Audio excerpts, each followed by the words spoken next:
Good evening. Sunday night, 6 p.m. Walk-in freezer.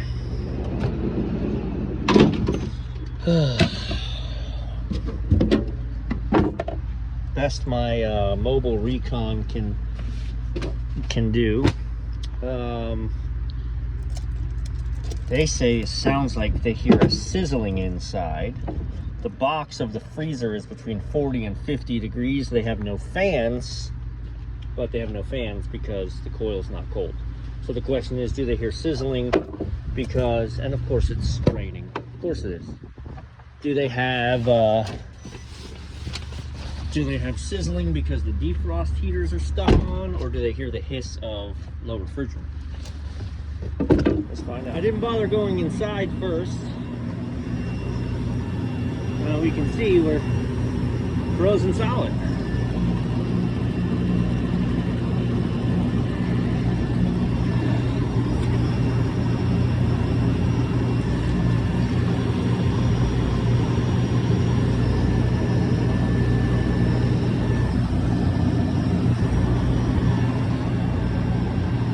All right, let's go downstairs and see what's going on. Let's do something first. Let's do something first. Let's take this guy, see if we can't put it in a defrost.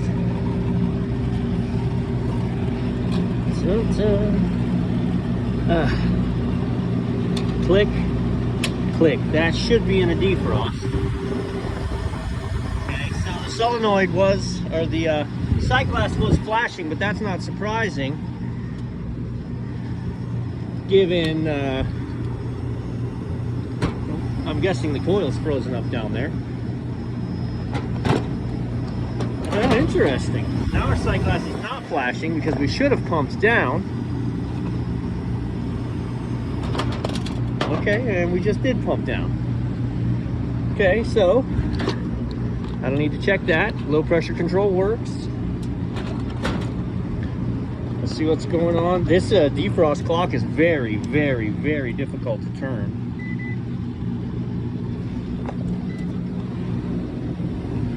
Let's check amps. That's a red wire here. Number 3. Okay, so we have 6.5 amps, so our heater works. So what the heck are they talking about in there? Now let's go downstairs and see what's going on. So they neglected to say that everything's covered in ice. So they said the fans aren't spinning. The heater's working. Yeah. That's definitely interesting. Of course, we're frozen solid behind the fans, so we got to pull the fans off.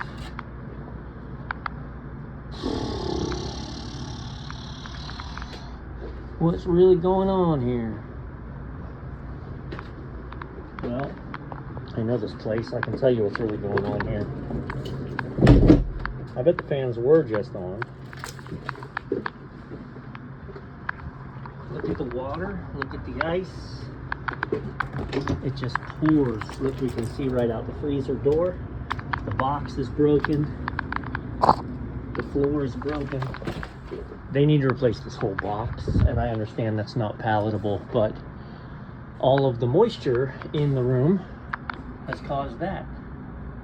And there's no easy solution. So your defrost's working fine. Defrost working fine, but the defrost is only going to defrost the back of the coil and the pan. Now, if I go to the roof and I pull the X terminal, it'll keep on. Let's go get the tools, man. Also, there's a. So that is reading 30.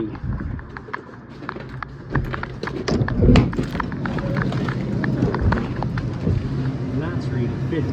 I'm sure that's what they were looking at. Look, it's just it's all ate up. Look, there's not even a door left. I don't know if you can hear that. That clock. I know they make noise. It's not just a vibration. I'm putting on a normal clock. Well, okay. I like these clocks, but I can tell you, I can't hardly turn this at all. It's so hard to turn. So we're gonna kill that. I'm gonna go downstairs. I'm gonna defrost the front of the fans with the garden hose. I'm wondering if we're short on gas. I seem to remember having to put gas in this and not finding a leak before. So here's a good one. Look at that. She's mostly melted just from the defrost heaters through and through. I'm not going to take those off yet. I'm going to go back upstairs. I'm going to turn the heaters back on. I'm actually going to change the defrost clock because I don't like that one. So, new clock.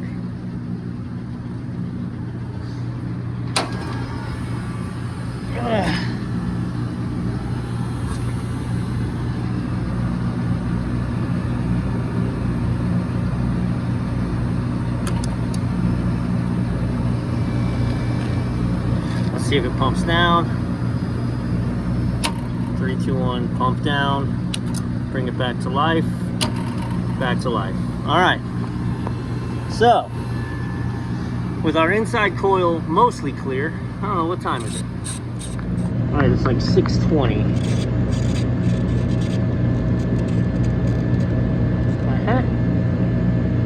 Let's slap it in a little defrost.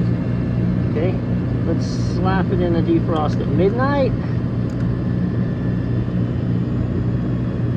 Slap it in a defrost at 6 a.m.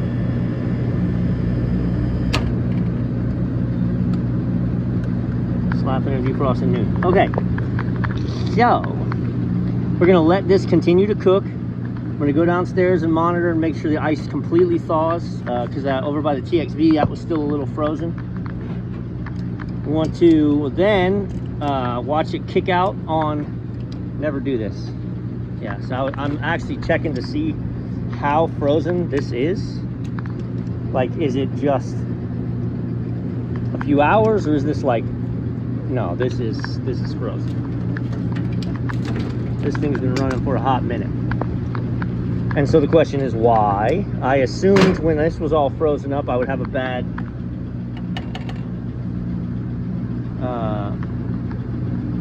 low pressure control. But I don't. My low pressure control is working fine.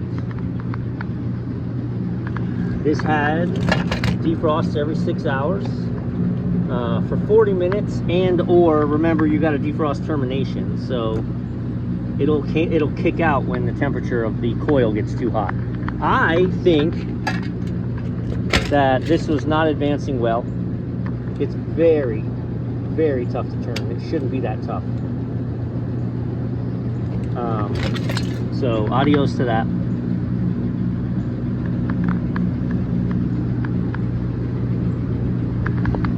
And we're gonna put gauges on it. We're gonna watch it run. I haven't been downstairs to confirm my fans are running. They really shouldn't be. They really shouldn't be yet. That coil shouldn't be below temp. Let's go downstairs and see. All right, so the box also being warm, I was starting to get, this is what I wanted to do before I went down. Just to let it kind of get caught up. But again, if my fans aren't going to kick on, then that's a different problem. When I go downstairs, I'll grab my temperature clamp so we can run a superheat. Sorry, didn't realize I was zooming. Sorry. All right, I just want to make a point here. And also it's odd because my pressures are like, they're good operating pressures, except if our fans aren't running downstairs, this is not going to be uncommon. We're going to have extra low suction pressure, which wouldn't make sense because we've already got 22. So we may just be a little short. Again, we're going to go ahead and pull a superheat, see what we got coming back. Man, bad camera work tonight. Sunday, I'm off. Yeah, all right. So you can hear the hiss, and we don't have fans yet because our coil is not cold enough. It's getting there. Good. It's just funny, right? We should have very low suction without fans because we're not boiling anything off. Although the coil was so hot, we were boiling off just running through that hot coil. Good times. Okay, also, just, these are not soft or squishy at all. That's a thing, right? So this tells me whether I had good intel or not. No, these are nice and hard. This box was not down. So when they called panicking that the fans weren't running and they heard hissing and sizzling and the box was 50 degrees, no doubt the box was struggling to be as cold as needs be with all the ice buildup, but it was in a defrost, I bet. It was in a defrost, I bet.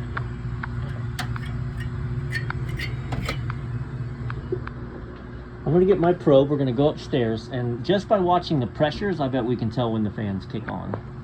Go like this. Boy, I wonder why they have a non-stop fishing. We're gonna see if the ice can, or if we can show you this through the camera. Look.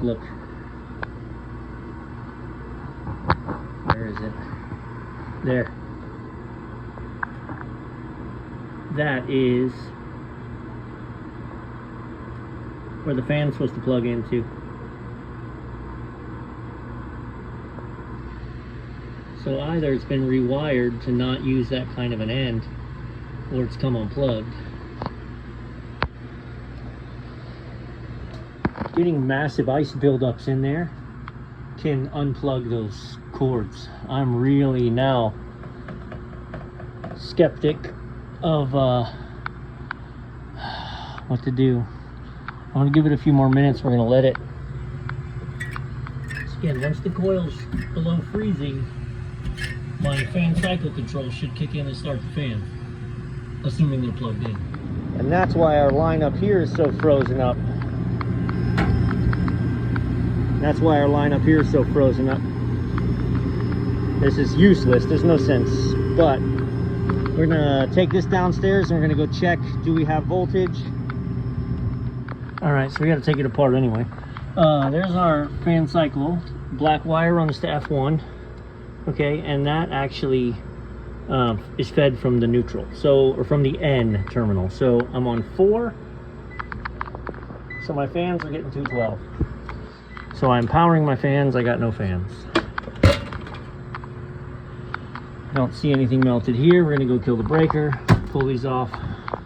All right, so we just open this up to see, and there's that. And the ice broke a wire. I turned the breaker off, okay, so. And it looks like that's our problem.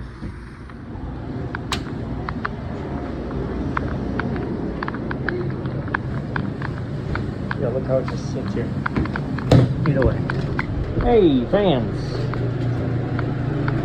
That right one's booking, that left one sucks. Okay, so now we're going back to the roof.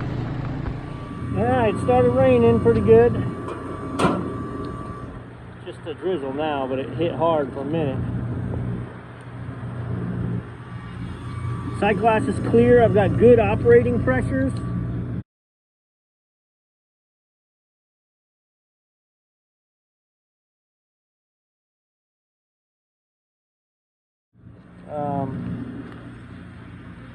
So I'm going to wrap this up. It is Sunday night, it's about 7 o'clock. One of those fans is still a problem. I'm going to come back. I'm going to check the weather. As long as it's not going to be raining tomorrow morning, I'm going to come back tomorrow morning. And we're going to go through the rest of that wiring inside, make sure that other fan doesn't need to be replaced. And once the box pulls down, I can get a real superheat. I can't really get one now because the box is 40 degrees. So that'll get them through the night, and I'll be back in 12 hours.